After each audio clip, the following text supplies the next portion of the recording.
Morning, everyone. 9:30. Let's go ahead and get started for our Ttac meeting for the month. Welcome to all. Keith, does it look like we've got enough people to meet the forum?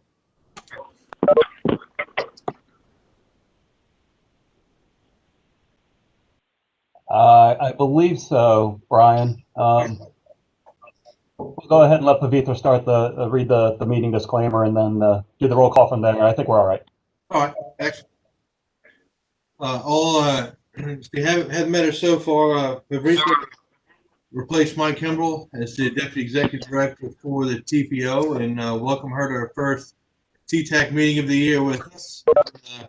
If you can read the COVID statement and say hello. Thank you, Mr. Chair. And as Brian said, I took over from Mike's role. So my first Ttac meeting, so advance warning if I miss any of the procedures. I asked my staff to chime in already. So just getting settled, and I hope to meet you all sometime in person. But for now, I think WebEx is the way I'm going to meet all of you. So looking forward to working with you all. But I'm going to go ahead and read the electronic statement. Pursuant to the declared state of emergency in the Commonwealth of Virginia in response to the COVID-19 pandemic and to protect the public health and safety of Ttac staff and the general public, today's meeting is being held electronically. This electronic meeting is required to complete essential business on behalf of the region. For the requirements of the Code of Virginia, the agenda and all supporting documentation were posted on the HRTPO website for public review, and electronic copies of this information were provided to Ttac members and other interested parties. Today's meeting is being live streamed and recorded. This live stream is available for viewing on the Regional Connection YouTube channel, and the recording will be available via the HRTPO website. The general public was provided an opportunity to comment on today's agenda in advance of the meeting via two options. Members of the public were invited to email comments to the Ttac. Members of the public were invited to call into a dedicated phone line where comments could be recorded for the Ttac. No comments were received via either option as of 48 hours before the meeting. So before we begin today's meeting, I need to remind members of a few important housekeeping rules. Everyone is asked to keep their phones and computers muted, except for when you're providing input. Please identify yourself by name and the locality or agency you represent when you provide input. Do the same if you provide a motion or a second. All votes taken today must be made by roll call and recorded in the minutes. And again, thank you all for your cooperation and patience, and we will now do attendance recorded by roll call.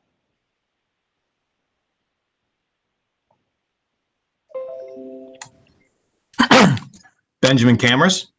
Present. Tracy Jones Schoenfeld. Present. Troy Eisenberger. Present. Carol Rizzio. Present. Ann Ducey Ortiz. Mike Hayes. Sandon Rogers. I think I heard Sandon. Okay. Yes, Lynn Keenan. Okay, thank you. Lynn Keenan. Okay, thank you. Lynn Keenan. Present. Present. Wayne Griffin. Wayne Griffin. Jamie Oliver. Jamie Oliver. Present. Present. Amy Ring. Amy Ring. Paul Holt. Paul Holt. Here. Tammy Rosario. Brian Stilley. Present. Angela Hopkins. Lisa Simpson. Robert Brown. Present. Amy Inman. Debbie Mangracina.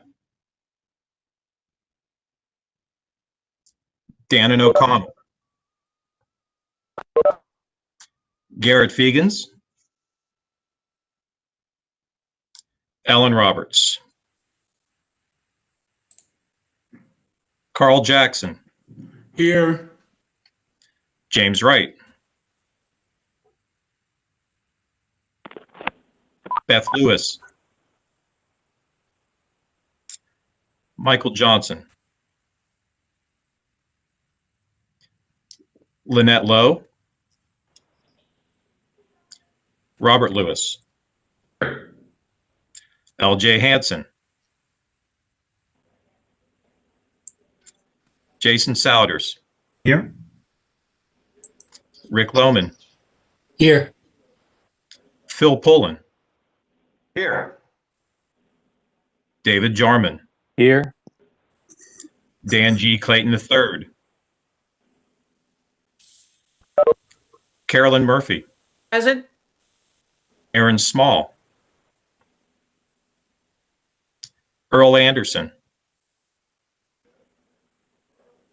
Tim Cross. Here. Joseph Sisler. Keisha Branch. Sam Sink is representing HRT today. Thank you, Sam. Josh Moore. Here. Grant Sparks. This is Tiffany Dubinsky on behalf of Grant Sparks for DRPT. Thank you, Tiffany. Todd Hallisey. Here. Sonia Hallams-Ponton. Here. Eric Stringfield. Here. Barbara Nelson. Present. Ivan Rucker. Melissa McGill. Michael King. Here. Present. Thank you, Michael. John, this is Kathleen. Could you call Amy Inman again? She is listed as a participant. Okay, Amy, are you present today?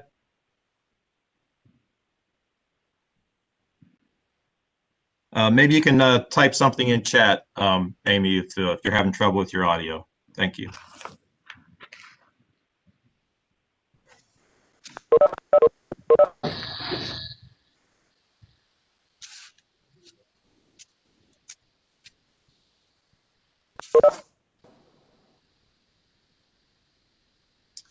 And we do have enough for quorum.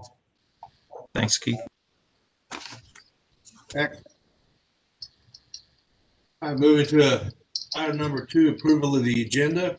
I'll have a minor modification to item number 7 for the UPWP. That is an action item. At the end of the discussion, we'll be asked to approve the amendment. And there's an attachment that came to you last week. The text of it.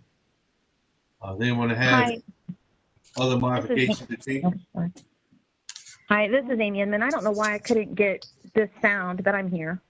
Okay, thank you, Amy. Sorry. You make note of that, Keith. Thanks. And this is Debbie Mantracina as well. Like, I missed the roll call. I wasn't able to get my sound working, so just want to make sure that you guys mark me as present. Okay, I've got both of you marked down as present. Thank you. Okay, thank you. Chair Stilley, I think there's an additional item on number 7. Pavithra, mention that. Yeah, so thank you, John. So Mr. Chair, in addition to the attachment, it is an action item as included, but the attachment that got out on the 29th, the dollar amount needs to be, is changed a little. So, John, you said it, the public notice has the right amount for the PL and the total amount for the study, right? Correct. Okay, so just a minor, it's an action item, and also the dollar amount is a little different from what was sent out in the attachment. So just, I think the correct number is 38,928, and the attachment had listed it as 39,332. So just wanted to bring that to your attention before we start the meeting. This is the reverse of that. Yeah. lower than what we sent out, which is good. Oh, thanks for the information. Does anyone else have any requests for modification of the agenda? Can I get a motion to approve the agenda as modified and discussed? This is Carolyn Murphy from City of Williamsburg. Motion to approve the agenda as modified. Thank you, ma'am. I have a motion. I have a second. Sam Sink, HRT, I second. Thank you. With motion and second, do you have any discussion? All right, hearing none, and we move forward with consensus approval. Does anyone object to approving the agenda? Fantastic. Moving to item number 3. Submitted public comments. There's a submitted comment from the Southern Environmental Law Center towards the long-range transportation plan. It's included in the agenda package. I believe that's our only submitted comment. Moving to agenda item number 4, minutes of the December meeting. Does anyone have modifications or comments on the meetings as included in the package?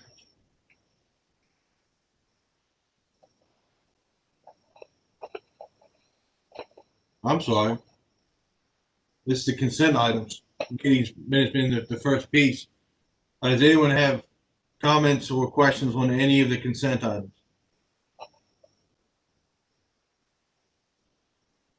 All right, hearing none, can I get a motion to approve the consent agenda as presented? Jamie Isle move to approve.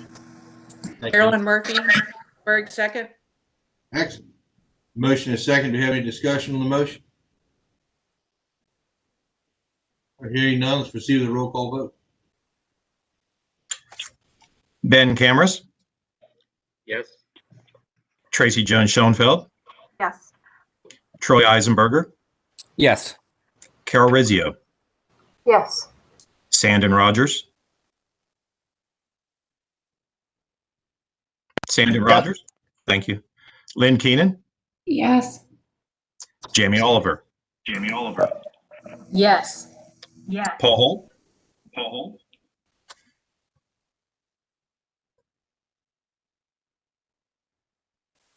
Paul, you there? Yes. Thank you. Yes. Yes. Yes and yes. All right, Brian Stilley, Yes. Robert Brown, Yes. Amy Inman, Yes. Debbie Mangracina, Yes.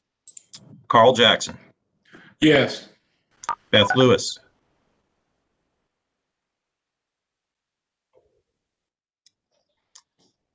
Robert Lewis, Yes. Jason Souders, Yes. Rick Lohman, Yes. Phil Poland, Yes. David Jarman, Yes. Carolyn Murphy,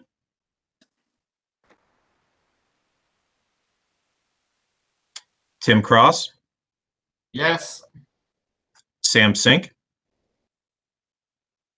Yes. Josh Moore, Yes. Tiffany Dubinsky, Yes. Todd Hallisey, Yes.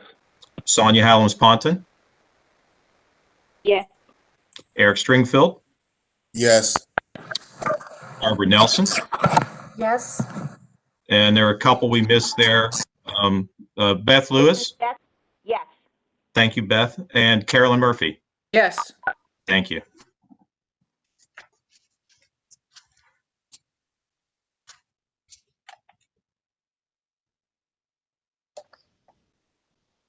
All right.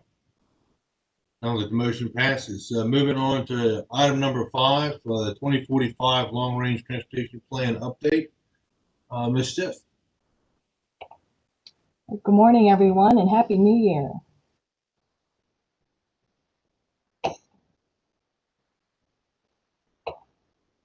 All right, hopefully everyone can see my slides. So today I will be presenting 2 items. The first will be the project prioritization scores, which is an action item, and then I'll provide an update on the long-range transportation revenue forecast. So for the 2045 LRTP, just wanted to again remind everyone where we are in our development planning milestones. Again, we are towards the end. We're at the point where we need to develop the funding plan and the fiscally constrained list of projects before we can have the 2045 LRTP adopted by June of 2021. To accomplish this, here are those remaining items where we need action. So today we will be accomplishing approving the project prioritization scores or recommending board approval of these prioritization scores. Remaining actions are approving the funding plan and then conformity. So to accomplish this, TPS staff will be working with LRTP subcommittee to develop funding scenarios and that funding plan. And we have received the revenue forecast from VDOT, which I'll go into a little more detail later in this presentation. We are still waiting on the revenue forecast from Ttac, which we anticipate receiving that revenue forecast today. So for project prioritization, just a reminder slide of our candidate project evaluation process. Initially, we started with about 600 candidate projects. As part of screening our candidate projects, we identified which of these projects are deemed committed. We made sure these candidate projects that remained were consistent with our LRTP process and locality comprehensive plans. We also did some environmental mitigation consultation, some various analysis on the candidate projects, which include applying our Title VI and environmental justice methodology, doing some spatial overlay analysis, and working with our stakeholders to collect and review data, and also review prioritization scores over the last month. So again, today we are here to recommend approval of the final scores for prioritization. In terms of the review process of the prioritization data inputs and scores, I've listed on this slide the committees and groups that we reached out to, which include the LRTP subcommittee, Ttac, the Freight Transportation Advisory Committee, the Community Advisory Committee, the Active Transportation Subcommittee, Regional Transit Coordination Working Group, and the public. We did receive comments from several localities and agencies, and we've responded to these comments, most of which have been incorporated. The appropriate ones that we could incorporate into the scores and updating data, we have taken care of. And all the comments will be documented in the final prioritization report. So I wanted to highlight the public comments we received from Southern Environmental Law Center, which, as Chair Stilley mentioned at the beginning of our meeting, is also included in your agenda item. So just a summary of these comments that we received from Southern Environmental Law Center are shown on this slide. In summary, the SELC does support advancing transit and rail in the region, and they also want to ensure that projects promote climate resilience.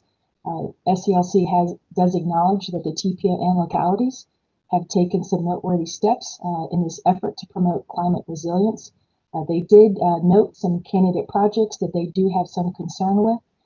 I have forwarded their comments to localities and agencies regarding these particular candidate projects, and we will provide any feedback that we receive to SELC, and we'll also include any responses in the final prioritization report. We will also note these concerns when we conduct our fiscal constraint of the candidate projects. So the recommended action for you today on this item is to recommend HRTP board approval of the 2045 LRTP project prioritization scores and the Hampton Roads 2045 LRTP candidate project and evaluation and prioritization report. So we can actually pause here to discuss this recommended action and take a vote. All right, do you have questions from the floor?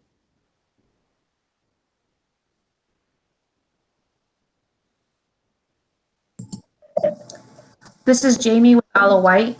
If I could just mention, like we talked about that the LRTP subcommittee looked at this and recommended moving it forward. And as far as I know, all the localities have had a good chance to review it, and the HR TPO staff has worked really hard with everybody to move it forward. So the county supports it. Thank you, Jim. Yeah, it's a lot of work's been done in a very short period of time, and especially with all the holidays and interruptions. Blue, we're ready for a motion for recommendation to the board.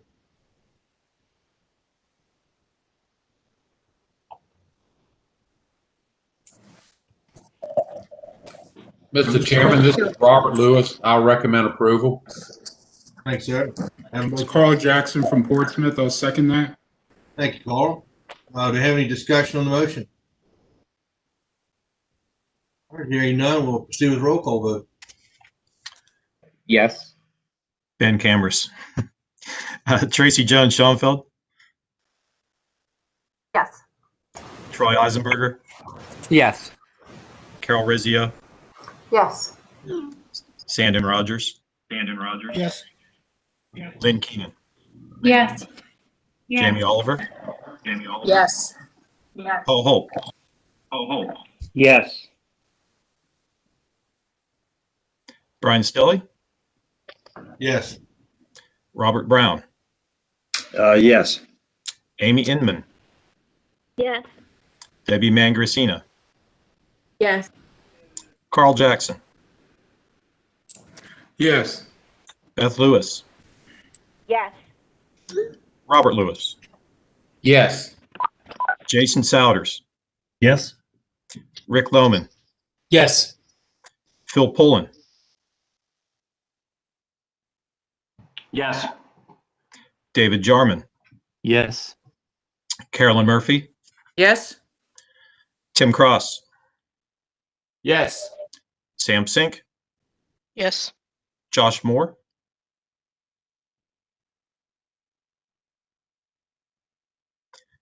Tiffany Dubinsky. Yes. Todd Hallisey. Yes.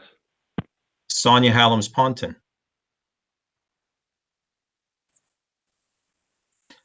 Eric Stringfield. Yes. Barbara Nelson. Yes. Josh Moore.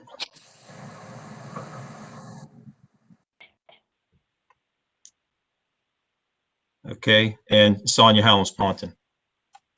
Yes. Thank you. All right, motion passes. On to revenue forecast status. Thank you very much, everyone. It's a huge accomplished milestone. All right. So on to the long-range revenue forecast update. So as we just discussed, approving the prioritization scores and having the board approve them later in the month is critical in developing our funding plan. We use our prioritization scores to develop the funding plan. So as you all just approved, this helps us develop the list of evaluated, scored, and ranked candidate projects. And then from that, we will look at our revenue forecast, see what we can afford as a region to develop the fiscally constrained list, which is really the heart of the long-range transportation plan. And then that last box shows the relationship that we have with Ttac and our Hampton Roads Transportation Fund projects. Our 2045 LRTP funding plan will include the regional priority projects that are funded by the Hampton Roads Transportation Fund. And there is a relationship back and forth in terms of the funding plan and how these projects are identified and moved forward towards construction. So VDOT provided our constrained long-range revenue forecast on the 22nd of December. This long-range revenue forecast is based on the FY 2021-2026 six-year financial plan. It has been modified for the COVID-19 update and state revenue estimates made available in December of 2020. This long-range revenue forecast also uses the 6-year improvement program that was adopted by the Commonwealth Transportation Board in June of 2019. And the forecast out years are based on various state and federal trends. VDOT actually provided a multiple-page document that describes the various trends that went into the forecast and the allocation methods.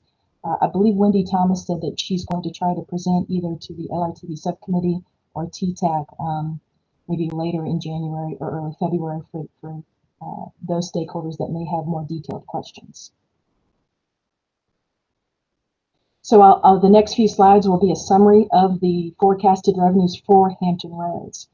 So for the period of 2021 to 2045, Hampton Roads can anticipate just over $25 billion for our 2045 long-range transportation plan. Now, with every long-range transportation plan, we do have to account for maintenance and administration first before we can address capacity improvements. So of this $25 billion, $13.5 billion must be reserved for maintenance, as you can see on this pie chart on the right. And that leaves us with so about 46%, $11.7 billion that we can use for capacity, to fiscally constrained capacity improvements in the LRTP. This slide is a breakdown of that $11.6 billion for capacity improvements. I've listed the various funding sources that we have available to the region. I know it might be kind of hard to see some of the small font, but the various capacity funding sources that we will have available for the 2045 LRTP include the Hampton Roads Transportation Fund, the 2 Smart Scale funding programs, the District Grant Program and the High Priority Projects Program, RSTP, also the new regional HRRTF Transit Fund for the regional transit backbone that HRT is coordinating. We also have CMAQ. We have the Transportation Alternatives Set Aside, and then there's also about $34 million that's kind of in a leftover that VDOT calls other discretionary construction. And this would be some like your NHPP or safety HSIP funds. Various state and federal comprise that $34 million. So as I had stated earlier in this presentation, we do anticipate having HR tax revenue forecast today. So with HR tax revenue forecast, because they have the ability to bond and leverage funds, the 2 regional funding sources, the HRTF and HRRTF, could change, and they could actually increase based on HR tax ability to leverage these funds.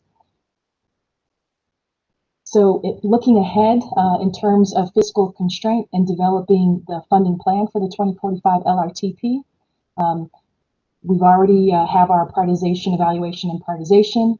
We've also done the HRTF screen on the roadway projects for our regional priority candidate projects. We presented the results of this HRTF screen to the LRTP subcommittee last month. So once we receive HR tax revenue forecast, we will start applying fiscal constraint, and looking ahead, we have conformity and plan adoption.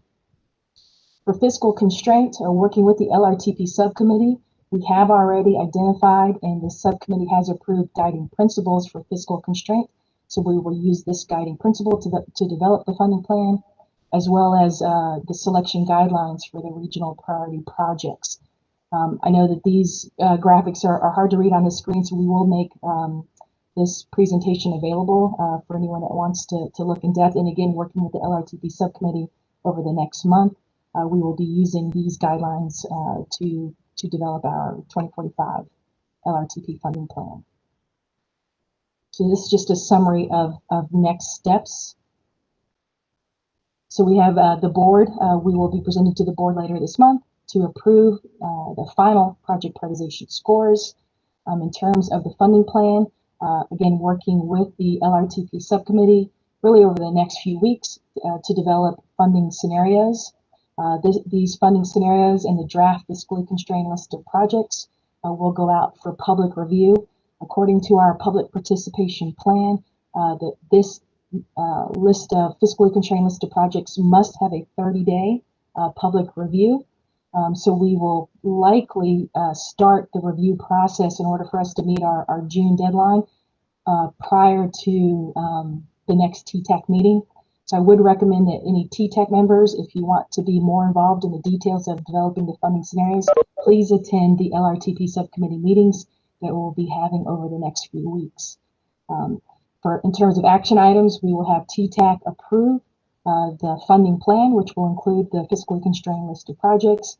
And then hopefully the board also approve the funding plan, ideally in February, but it may have to be in March, but we do not have a scheduled HRTPO board meeting in March.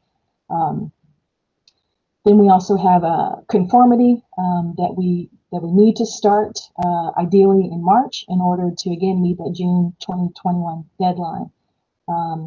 Potentially it could be pushed back to April, but conformity does take about 3 months. Right now we do have a May board meeting. We do not have a June one, but talking with our executive director, Bob Crum, if we need to schedule a June board meeting in order for us to meet our deadline, that is a possibility.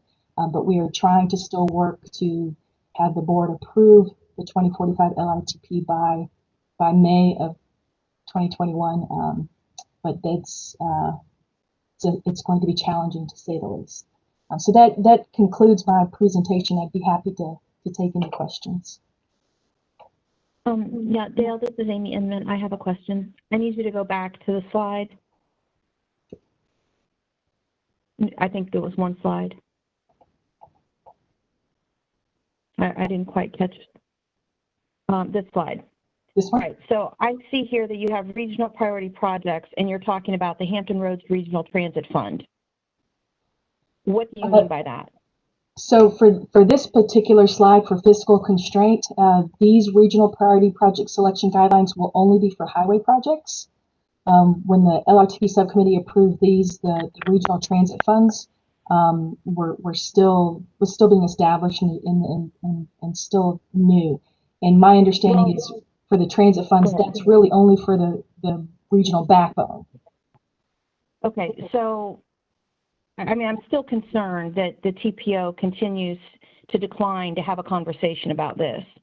And we established a transit committee back in, I believe it was August or September. And that committee has yet to meet. I've asked every month what is happening with that, and I continue to get no answer. So this is a big concern for me. Yes, we are having conversations about this funding, but the TPO has a responsibility as it relates to regional projects, whether it's dedicated to the regional backbone or not. Okay, so my expectation is that there's going to be some discussion about this and that Bob Crum is going to do what we talked about and we're going to have a committee meeting. You know, because this has gone on too long and this needs to be discussed as part of this process. And if you think you're going to do this and have this happen by June, that's a lot of conversation to have between now and June and get agreement on. So I think I think we deserve to understand how the TPA is going to handle this. And so for the transit, my understanding in some conversations with Bob, and he can certainly speak more to this later, and when we bring this before the board, but we don't even know what that final revenue forecast is going to be for the transit, the regional transit funds, the HRRTF. So there's a lot of moving pieces, and we certainly don't want to exclude, any benefit for the region. So I do know that this committee has been formed, hasn't met yet, but yeah, all this is going to work together for the region to make sure in the end that we have the best product in terms of the highway and transit region. Okay, I think we do have an idea of what the revenues are. I mean, it's all a question. I mean, even your revenues are a question mark right now, right, because of the situation. So nothing's certain, but I think we have an idea. And I think it's prudent that this group's come together. And independent of that, the regional backbone and this regional funding, we have other regional transit issues that need to be discussed. outside of that, such as park and ride. Okay, I continuously receive requests on a regular basis from citizens and my city council members. What are we doing on park and ride? And that's not something I'm going to address at the local level. This is a regional conversation. VDOT has done their park and ride lot plan. I don't know if it's updated or what the status is of it right now for Hampton Roads, but they did that a few years ago. And we even hear it from the Navy, right, from the naval base. They need to have better park and ride so that transit can properly serve that. That's an integral part of what we're talking about as it relates to this regional backbone. So we have really no other place to have that conversation other than that committee. So this isn't just about this regional money and the regional backbone. We have other conversations that need to happen. So I'm asking one more time to have this group formed so that we can start to advance those conversations. Thank you. Thank you, Amy. And I will absolutely forward your concerns with Bob, and then we can follow up as well after this meeting. Yeah, and again, jump in. Well, Sorry, Amy, this is Pavitra. I will definitely, along with Dale, we will pass on the message and make sure that your concerns are being forwarded for sure. We'll follow up with you for sure. But we'll also clarify that the regional priority project guidelines are for the highway side so that there's no more of that confusion. Thank you for pointing that out. Yeah. And thank you, Pavitra. And then again, when we receive the HR Ttac forecast today, we are anticipating that HR Ttac could modify those numbers for the HRRTF assumptions as well. So we're sort of in a holding pattern until we receive HR Ttac's revenue forecast. Mr. Chair, this is Derek Stringfield. VDOT, I do have a question as well. But just very quickly, to Amy's point, we are continuing to work on the statewide park and ride program. And maybe we can talk offline later about the current status and where we're moving towards the statewide park and ride program. But Dale, back to your presentation. You've done a great job, and we expect you to continue to do a good job. But I was wondering do you have any concerns about VDOT's scoring of the smart scale projects and its impact on the candidate project list? No, I don't have any concerns. I know we've for the 2040, the localities, TPO and VDOT worked very well in rectifying our fiscal constraint assumptions for the LRTP and projects that actually receive smart scale funding. So I don't anticipate anything different for the 2045. I did recognize that the revenue forecast that we received from VDOT, the assumptions for the smart scale pots are larger for 2045 than they were for 2040. But I don't anticipate having any issue with us developing fiscally constrained projects and then having, sort of reacting when the smart scale decisions come out regarding projects that actually receive funding. Okay, that's good to know. And I guess you also don't have any concern with the timing. I know, there probably will be a draft list out earlier, but, as far as getting a 6-year program approved or actually getting a final approval of those projects, I'm not sure what the time frame is and your time frame for needing all your long range plan information completed. Eric, you don't have an idea when that draft list is going to be released? Well, we always say January time frame, but we haven't gotten anything as of this year yet. I expect we'll probably have a meeting tomorrow, Thursday, and we'll get an update at that point. But the previous schedule had always talked about January being the time frame for a draft. And how many months before it's approved by the CTP? Yeah, and the same thing, like the 6-year program is approved in that May or June time frame. So I would imagine that would stay the same, but considering COVID and all the other delays we've had, I'm not sure if there's any impact to the smart scale schedule. And we're just going to have to stay flexible as a region. I already know in receiving the revenue forecast, and this is something I'll go in more depth with the LRTP subcommittee, but we already know that we're going to have to amend our plan early in the year because there's additional revenue sources that haven't been allocated to the MPOs. One is the Interstate Enhancement Fund, and another one is a safety. This is part of Chapter 1230. So the region could receive more revenue estimates to fiscally constrain additional projects in the FY22 long range revenue forecast is what I'm being told by VDOT. So we do anticipate having to amend our 2045 relatively early in the process, which is fine because we want to make sure, one, we meet our deadline. Meeting the June 2020 deadline is important because we don't want to have a frozen long-range transportation plan. This could have impacts on construction projects and schedules moving forward. So as you know, as our committees work together, we need to keep that goal in mind to have the 2045 LRTP adopted by that deadline. I mentioned to the LRTP subcommittee, in parallel to us developing the 2045 LRTP, we have had conversations with FHWA to see if we can get an extension, 30, 60, 90-day extension for the LRTP, because again, we don't want a frozen long-range transportation plan. So we do have a different efforts moving, but again, with Smart Scale and these additional revenue funding sources, if we need to amend the plan within the first 6 months or a year after adopting the 2045 LRTP, we are prepared to do that. Okay, thank you. Sure, thank you. Any other questions or comments from the floor?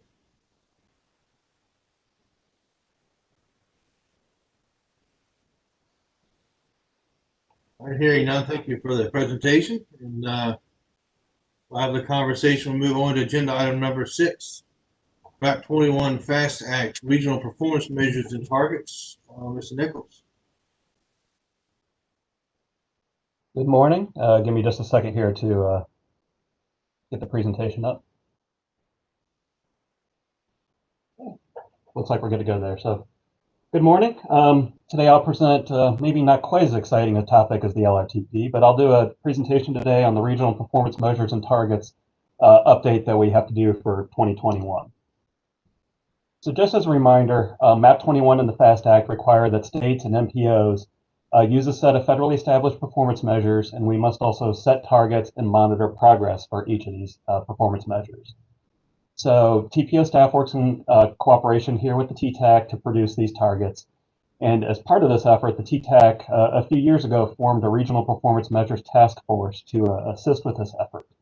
We convened the task force back on December 17th to assist with all the draft regional targets that you'll see throughout this presentation today. So just as a reminder, these are all of the measures that we must set targets for. The ones above the blue line are ones that we must set on an annual basis. They're the ones in areas of safety and transit, and that's mostly what we'll be talking about today. And then the ones below the blue line are ones that are 4-year targets that we established back in 2018. We'll discuss that a little bit here at the end of the presentation. So in terms of what I'm going to talk about today, we're going to look to establish the 2021 regional safety targets. We'll also talk about the 2021 transit targets for asset management and safety. And then at the end, I'll talk about the possible mid-period performance target adjustments for those 4-year targets. Just a heads up, I'll be asking for action at the end of the presentation today for each of these items on the agenda. So starting with the safety targets, there are 5 measures that we must set targets on an annual basis for. Number of fatalities in the region, fatality rate per million or 100 million vehicle miles of travel, serious injuries, serious injury rate, and then also combined fatalities and serious injuries for bicyclists and pedestrians. So today we'll determine regional targets for the 2021 calendar year for each of these 5 areas. Now, when we set targets as a region, we have a few options. One of them is that we can adopt VDOT statewide targets and report the measures for our area. We can also select unique MPO-specific targets, or we can use some sort of combination. So there's nothing that keeps us from using, say, VDOT statewide targets for fatalities or specific MPO ones for serious injuries or something like that. One other thing I wanted to mention is that there are no penalties if we do not meet our performance targets as an MPO. It can be addressed during our quadrennial certifications reviews to make sure we're using performance-based planning correctly. Based on our certification review we had here back in September, we received satisfactory marks for our performance-based planning efforts. So going back a year, I just want to remind this group of what we did for setting the 2020 regional safety targets. And based on the recommendation both of the task force and the Ttac, we decided as a region to establish our targets based on Vision Zero. So what the idea was to reduce the current number of fatalities, serious injuries, and active transportation fatalities and serious injuries by a set amount each year, so that we reach the level of zero by 2045, which is the horizon of the next LRTP. So based on that, in the table below, you can see the targets that were approved by the Ttac and the TPO board for 2020. Looking at the state targets, though, they've used a different approach for how they come up with their targets. They've actually used a few different approaches through the years, but starting in 2020 and continuing in 2021, the CTB requested that they used a more data-driven process. So they produced a model that looks at many different factors in terms of VNT, the economy, driver behavior, gas prices, you name it. There's all kinds of things in this model.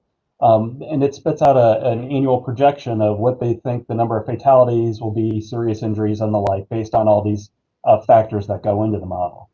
They then take that number and then reduce the number of crashes based on the benefits that they expect to have based on projects that will be completed throughout that year. So using that model, this is the numbers that they came up with for the statewide numbers for the year 2021. The thing I want to highlight here, though, however, is their target is actually an increasing number of fatalities. So based on the number of fatalities they're seeing now, the target they're setting is actually 3.2% higher than the number of fatalities that have been experienced. So what they're doing with this data-driven process is actually saying we expect the number of fatalities to increase, and that'll be our target. So I just want to mention that before we get into talking more about the regional targets that we want to set. So starting with fatalities, on the left, you can see the number of fatalities per year, and then also I want to show you the 2019 number in yellow. That's based on a preliminary statewide number. You actually have to use the FAR's federal fatality data when you see what your progress is toward targets, but just so we kind of know what we're looking at in terms of 2019, I looked at the VDOT numbers, and it looks like it's pretty consistent going from 2019 back to 2018 in terms of the number of fatalities. So we discussed this with the Regional Performance Measures Task Force, as I mentioned, and we showed them three possible targets that we could look at of the year 2021. One, based on if we continue to use this Vision Zero concept, what that number would be. If we use the predictive models that the state produced, what that number would be. And then finally, if we just used a 5-year rolling average, which is one of the methods the state has used in the past, what would that number be? And discussing this with the task force, they came to an agreement that we should continue to look at using Vision Zero targets. There was a pretty good conversation on that, and some people felt pretty strongly that we need as a region to continue to say that's the only acceptable target, is ultimately getting to the number zero by our long-range plan horizon. So based on that, our draft target would be that 123 fatalities as a region for the year 2021 based on the Vision Zero concept. Now, in terms of fatality rate, you set that target merely by taking your fatality target and then basing it on the anticipated change in regional vehicle miles of travel. So VDOT used a statewide target of 1.07% annual increase in VMT. Obviously, with COVID and everything else going on, it's really difficult to determine what a appropriate target would be in terms of an increase or decrease in VMT. So when we calculated our fatality rate targets, I merely used the statewide rate of 1.07%. Based on that and based on Vision Zero, the task force recommended that we use a draft number of 0.82 for a fatality rate. And you can see how that would compare to what the state method would be, or the rolling average, or even what the rate was in our most recent data in 2019. So looking at serious injuries, fortunately, the number of serious injuries had decreased quite a bit in our region earlier last decade. However, it really has kind of plateaued starting in 2014, 2015, and has been largely flat since then.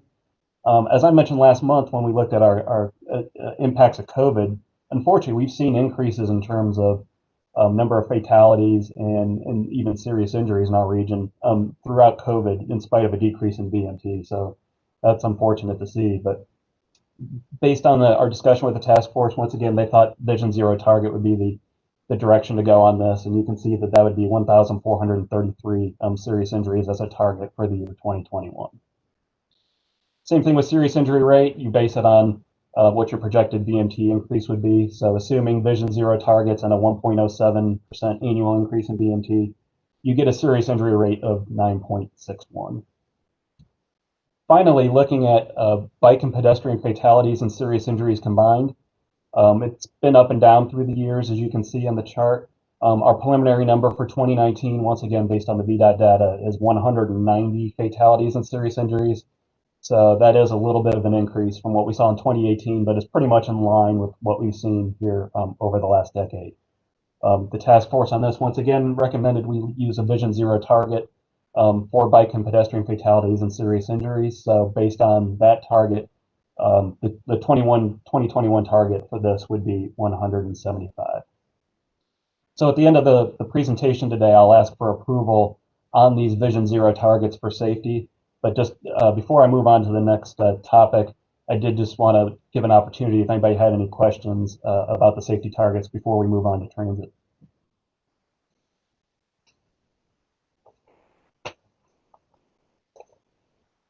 Okay, so moving on, I'll move on to the 2021 Regional Transit Asset Management and the Transit Safety Targets.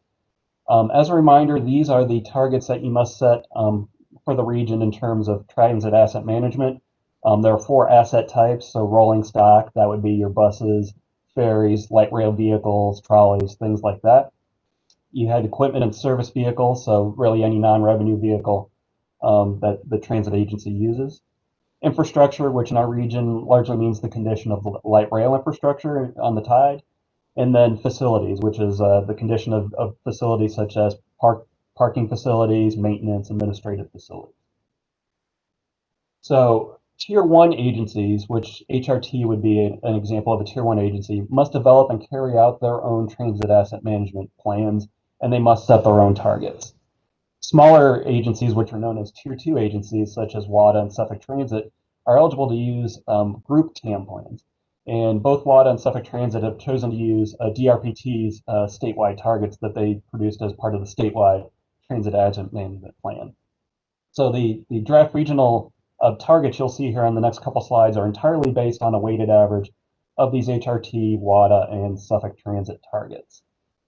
So these are the targets that were established by, in this column, HRT for the year fiscal year 2021 in each of these areas.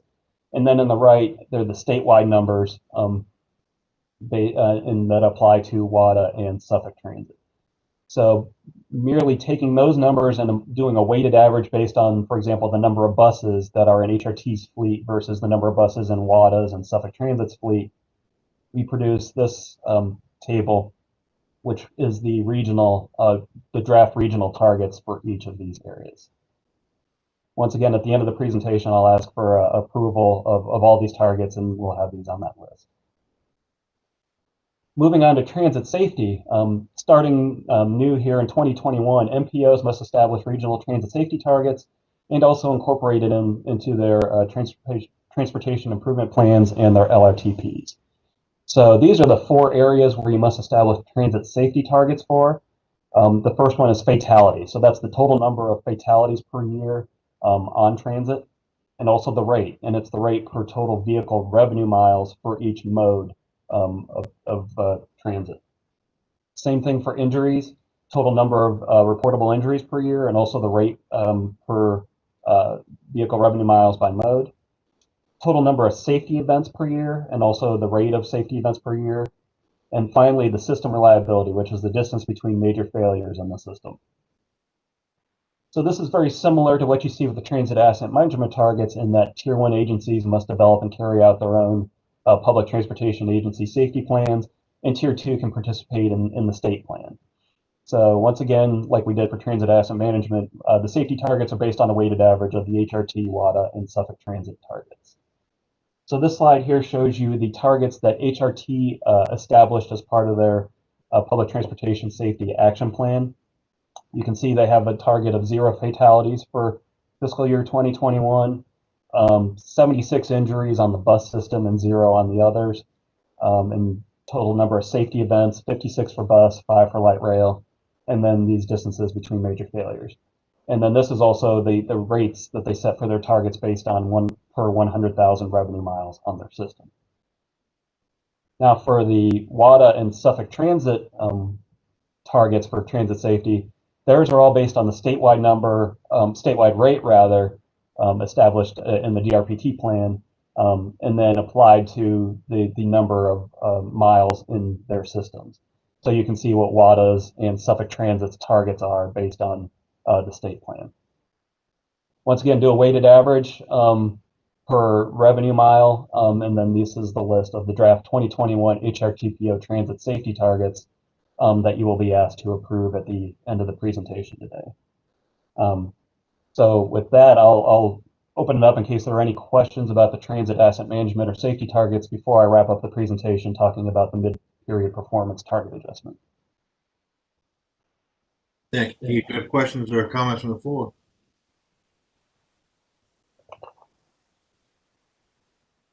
Okay, hearing none. I'll wrap up talking about our 4-year targets that I showed you at the start of the presentation. States have the opportunity to adjust their 4-year targets at the midterm of the performance period, which is right now. And MPOs also can adjust their 4-year targets for any of them that they established on their own.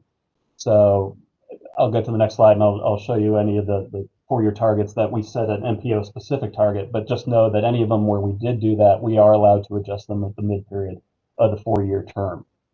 One other thing I want to mention is for any mid-period adjustments that the state makes, the MPOs may also choose to continue supporting the state target or adopt a new MPO specific target. So these are the 4-year targets that we had to set. They're in the areas of bridge condition, pavement condition, roadway performance, and freight. And so the initial 4-year targets were established by the HRTPO board back in October 18, and they apply for the years 2018 through 2021. Now, the basis that we set these targets for were mostly to match the state target.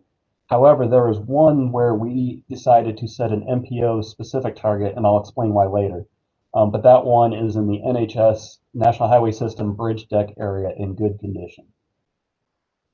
So since we set that one, since we decided to set an MPO specific target for that area, we're allowed to adjust that if we would like here at this mid-period time. The CTB also approved adjusting one of their statewide targets here at the midterm period, and coincidentally, it was also NHS bridge deck area in good condition. So we're allowed to adjust that target, and we have 2 different reasons that we can do that for. So the rest of this presentation, I'll talk about this specific measure. So going to why the CTB decided to adjust that 4-year target, they decided to adjust it down from 33% down to a statewide target of 30.5%. There's a few different reasons they decided to do that. One, the baseline data that they based that 33% target on was incorrect.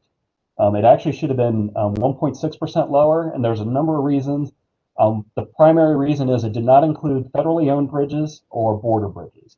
So, for example, bridges on the Colonial Parkway are federally owned, or in the Yorktown Battlefield, for example. So those ones were not included when they looked at the statewide number. There was also a big data inconsistency issue. And when I get to the next slide, looking at the regional numbers, that'll jump out a lot more, I think. So some of the data was incorrect that they based their target on. Another reason is the state, correctly I might add probably, is focusing on preserving or restoring or rehabilitating fair or poor bridges. You know, they're not looking to keep a good bridge in good condition. You know, there's many bridges that are in fair and poor condition that need more focus. And in fact, if you look at the state of good repair funding, it's only available for structurally deficient or poor bridges. So funding wouldn't even be available for good bridges. And then one other bullet here at the end, most of the recent bridge replacements that have occurred throughout the state have actually been on non-national highway system routes. So even a lot of the money that has been spent to improve bridges from poor to good condition throughout the state don't even apply to this target because they are not on the national highway system. So if you combine all those reasons, that's why the CTB decreased their target on that. It should be noted that the 30.5% was chosen to align with the current best estimate of performance throughout the state. So getting back to Hampton roads, we decided back in 2018 to set the 4-year target at 20% of an NHS bridge deck area in good condition. And that was compared, as I said, to that 33% state target. The reason we chose that target is because at the time, our baseline 2017 data showed that the percent in good condition was 20% in our region. And so the task force and the Ttac thought it was important to try to maintain that consistent baseline. So we would have 20% in good condition in 2017 and continue to keep that same percentage in 2021. And we thought that was important and probably much more realistic than trying to meet a 33% state target that was in place at the time. However, I mentioned these data inconsistency issues. Revisiting the 2017 baseline data, the corrected data shows the baseline should have been 27% in our region, not 20%. So looking at the 2017 data, we had 27% on the updated data. The 2018, we had 28%. So our 20% target was based on a baseline data source that was not correct.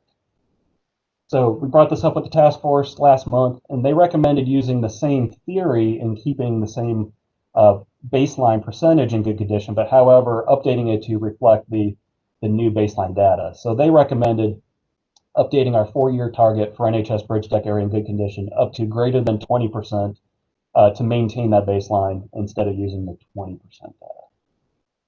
So at this point, I'm going to put out here what we're recommending today is for the Ttac to do, and that's to recommend approval of these targets that I talked about today, recommend TPO board approval. But the transit asset management targets that I showed earlier are on the left. The ones on the right are the transit safety targets. Once again, these are just blended averages of the targets established by HRT and Wada and Suffolk Transit through the DRPT targets. And then I will ask for, at the same time, recommending approval of these targets as well. These are the safety targets based on Vision Zero. And then finally, updating the 4-year target in NHS bridge deck area in good condition up to greater than 27%. With that, I'll open it up if there are any questions before we ask for approval of these targets. Hey, Chair, this is Eric. Stringfield VDOT. I do have a question. Keith, even with the 27% for the NHS bridge deck in good condition, that's still lower than the current state standard, right? Correct. The new state target is 30.5%, so it is still a little bit lower. Discussing with the task force, we mentioned the different possibilities. There wasn't a strong feeling one way or another, so we just kind of decided to stick with the same methodology we did back in 2018 and be consistent with that, and then just use the updated data. But it is still slightly lower than the state number. And honestly, the condition of our bridges is still probably slightly lower than the condition we're seeing statewide, since those statewide targets were based on the condition they were seeing in their existing statewide data.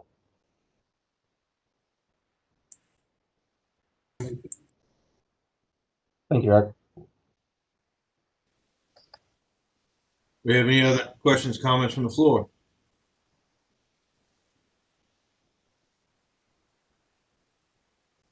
All right, hearing none, I have a motion to recommend the regional performance targets to the board for approval.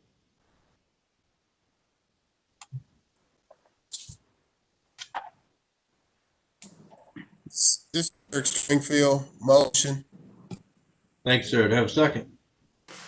Carl Jackson in Portsmouth, a second. Thank you, Mr. Jackson. A motion is second. Do you have any discussion? All right, hearing none, we'll move forward with the roll call vote. Ben Cameras. Yes. Tracy Jones Schoenfeld. Yes. Troy Eisenberger, Yes. Carol Rizzio, Yes. Sandon Rogers, Yes. Lynn Keenan, Yes. Yeah. Jamie Oliver, Yes. Paul Holt, Yes. Brian Stilley, Yes. Robert Brown, Yes. Amy Inman, Yes. Debbie Mangaricina, Yes. Carl Jackson, Yes. Beth Lewis, Yes. Robert Lewis, Yes. Jason Souders, Yes. Rick Lohman, Yes. Phil Pullen, Yes. David Jarman, Yes. Carolyn Murphy, Yes. Tim Cross,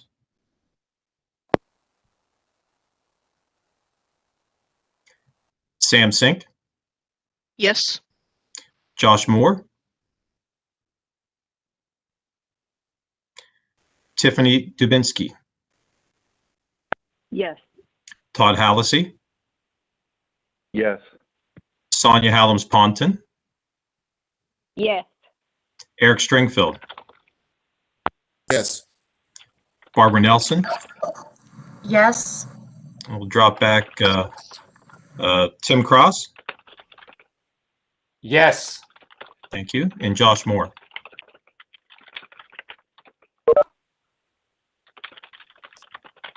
Thank you.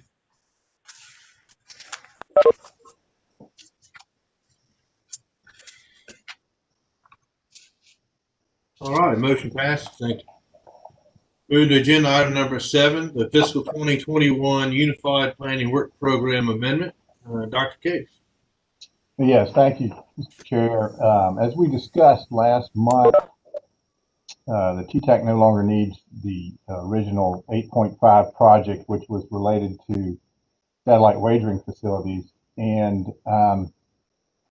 at that meeting, Virginia Beach and Newport News discussed a replacement project which would address queue spillbacks at fast food restaurants.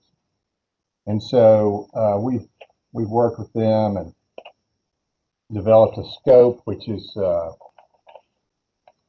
sent out separately to you. And I will note at the bottom of that scope that the actual dollar figure is about $300 higher than what was shown on the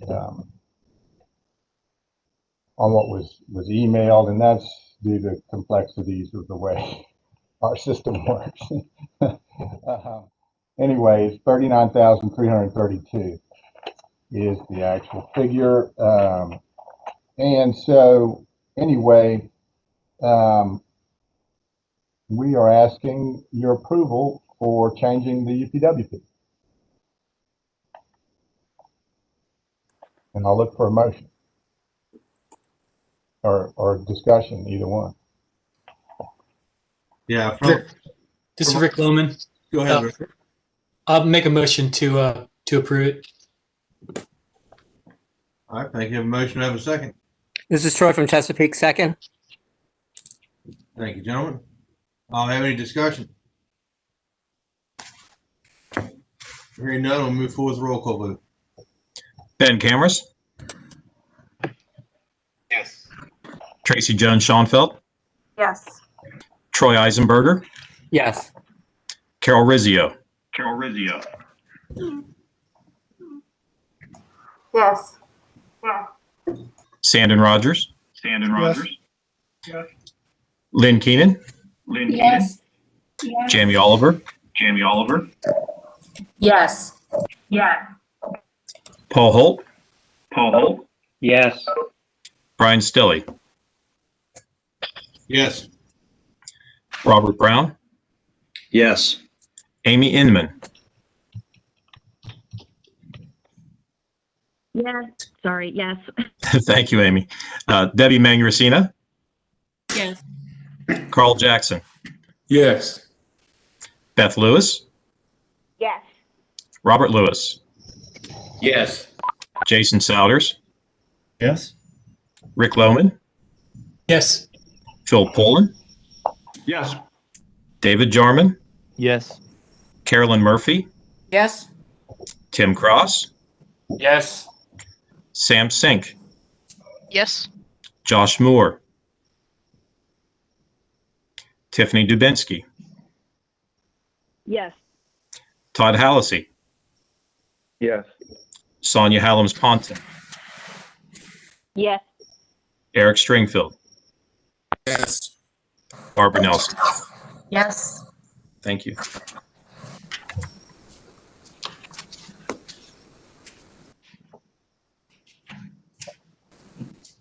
Fantastic.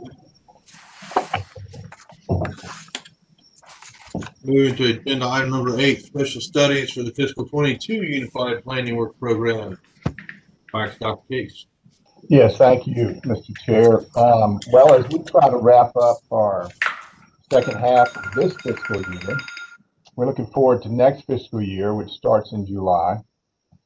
And we're just trying to gauge your interest in some special studies. So Keith's running the slides for me if you go to the next.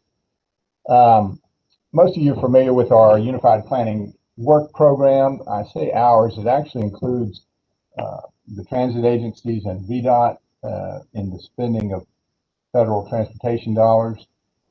And so you'll have a chance this spring to review and approve that. But moving on, we part of that, well, most of it, I should say, is related to the required areas of the long-range plan, the TIP, the congestion management process, and public involvement.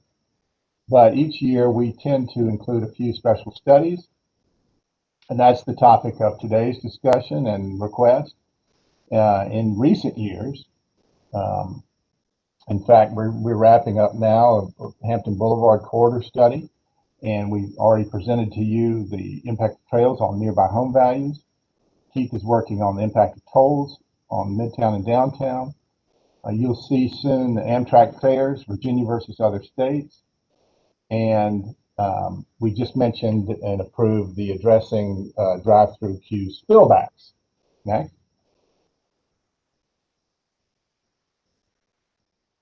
So here's some ones from earlier years. And I won't read all of them, but most of you are familiar with the work we've done on road diets and port trucks and sea level rise and active transportation. And so what we typically do is take a problem and come up with options for solving it. Next. So that has covered traditionally many different topic areas that you see on the left there: military, economics, transit, demographics, rail, evacuation, something I've worked on.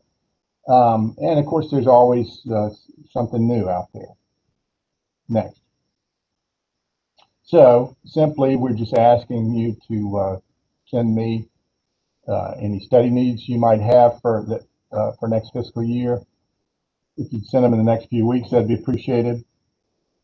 And then we'll work with you to scope them out and add any applicable tasks to the draft UPWP. And with that, Mr. Chair, I'm ready for any questions or comments. Thanks, sir. Do I have questions or comments from the floor?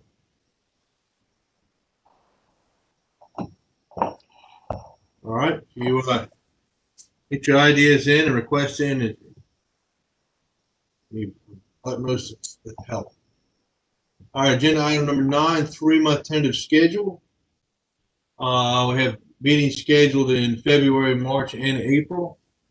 Also, special attention for TPS members. There's a meeting scheduled for the 15th to discuss CMAQ and RSTP process for the next round of funding. Please come and attend the meeting, and we'll get everybody up to speed and get planned out. the number of items in the for your information category that are interested in and worth looking for. Do we have any old or new business from the floor?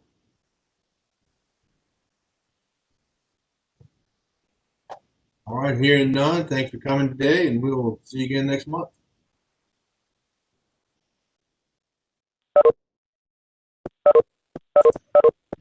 Thanks for coming.